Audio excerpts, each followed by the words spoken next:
Alright guys, welcome back to Underground Science, and in this video we'll be looking at some mechanisms that occur in our proximal convoluted tubule cells of our nephron.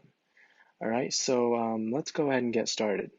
So our proximal convoluted tubule begins about right here, right? So as you can see, I tried to draw a little convoluted, right? And it's the proximal convoluted tubule that we're going to be talking about. And some things to know before we start, right? So in our filtrate, so our filtrate is now everything that got filtered from the glomerulus, all the plasma that got filtered from the glomerulus and into the Bowman's capsule is now going to be called our filtrate. That's running in our lumen of our nephron. Okay, so in this video, we're going to be talking about all the filtrate that's running in our lumen of our proximal convoluted tubule of our nephron.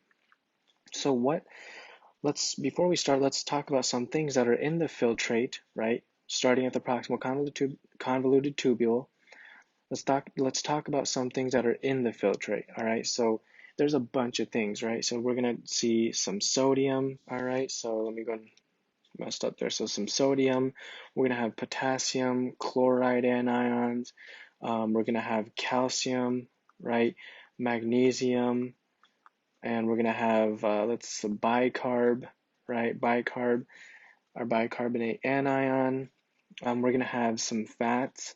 So let's just go and write lipids here, right? We're gonna have lipids. We're gonna have things like vitamins, right? So mostly our water-soluble vitamins that we didn't need anymore, right? So we already used up our vitamins in our body, and then we can just go and filter it out, right? And we're gonna have many other things like when we break down proteins into smaller into monomers, right? So amino acids, right? So we can't forget about the amino acids.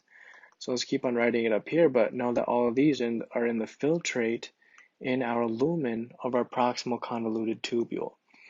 All right, and we're gonna also have a bunch of water also, right? So let's go and write some water going here, right? Let's choose blue for water, all right? And we're gonna have, so now we said big proteins won't enter, but small proteins can enter, right, into our lumen. So we're going to have small proteins, right, small proteins. So that didn't really work out there. I'm just going to write small proteins. There you go. Let's go and finish this with black too, I guess. All right, and we're going to have glucose, right? So let's go and write that down. We'll have glucose in our filtrate. And so let's go and stick with that. And if we remember more, we can go ahead and write it down, all right? But those are some of the things that we'll have in our filtrate. Okay, so let's go and get started. Let's go and get started talking about how these important nutrients gets reabsorbed into our blood. Okay, so remember we have our efferent arteriole here that will actually branch into peritubular capillaries, which are pretty much just capillaries present to reabsorb any nutrients, right, through our cells of our proximal convoluted tubule in this video, in this case of this video, right? Because we're talking about the proximal convoluted tubule. So let's go and draw this for now, and we'll see why in a second. So let's go ahead. So we know this is our efferent arteriole.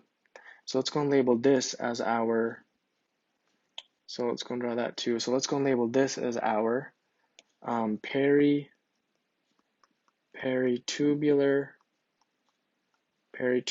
capillary, all right? And what we're going to do is that we're going to zoom in into a cell right here in the proximal convoluted tubule and the blood, the peritubular capillary, all right, down here. So what we're going to do is we're going to zoom into a cell, all right? So let's go and draw a huge cell here. It's going to be kind of off, but it's fine. And so what we have to keep in perspective is that the cell is right here, so that means the lumen of the proximal convoluted tubule is going to be right here on the right side. So let's go ahead and draw the lumen, right, like this, right? Let's go and draw the lumen like that. So this is going to be the lumen of the proximal convoluted tubule. This right here is going to be a zoomed up version of one of our proximal convoluted tubule cell, all right? Not cells, cell. And then right here is going to be our peritubular capillary. that's ready to reabsorb any nutrients. All right, so now let's go and get started. So it turns out, so let's go and talk about how glucose gets absorbed first. Okay, so let's go and talk about glucose first.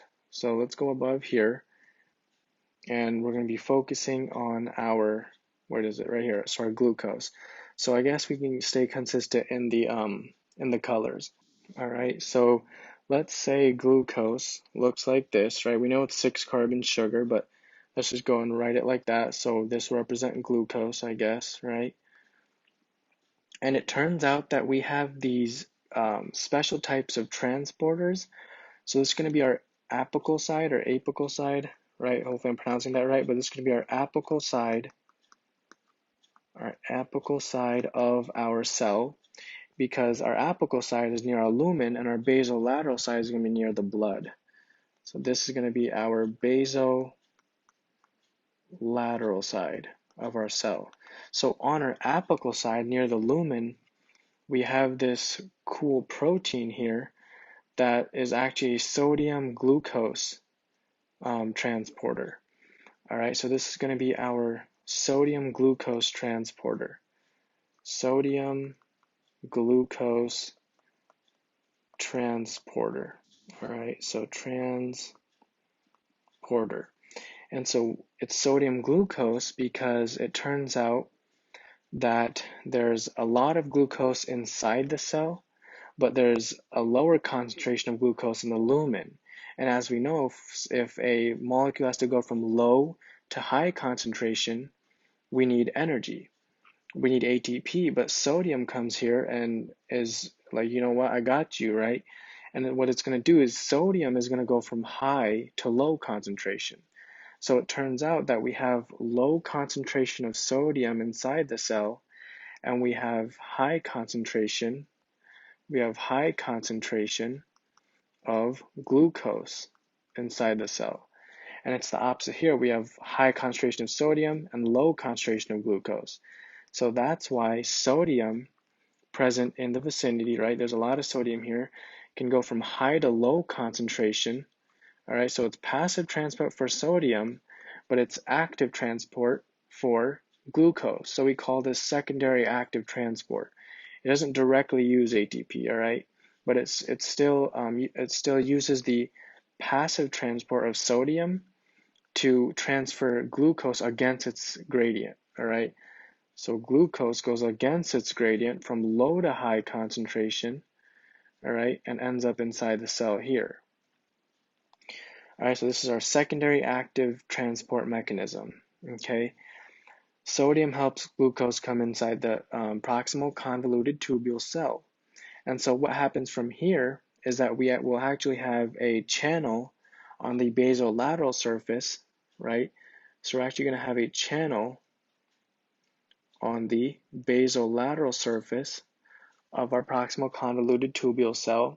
All right, guys, and then this transporter right here, this channel, will actually take the glucose and transport it out into the blood. So this is our blood, right, via our peritubular capillaries.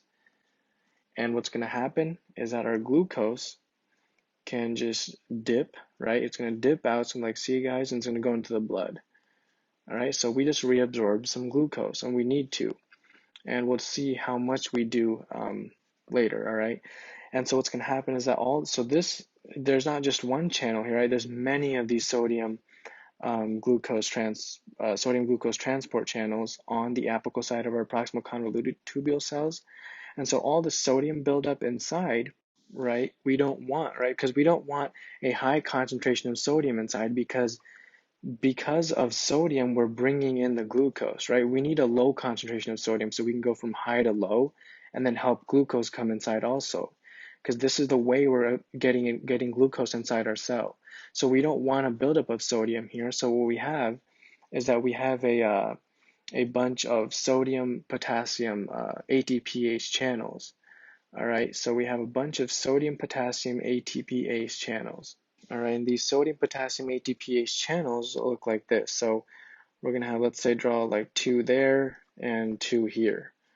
All right, so we're gonna have 2 there and 2 there. And what's gonna happen is that we're gonna have let's go and draw another color. So we're going to have 3 sodium, right? 3 sodium molecules going out into the blood, and we're going to have 2 potassium from the blood coming into the cell.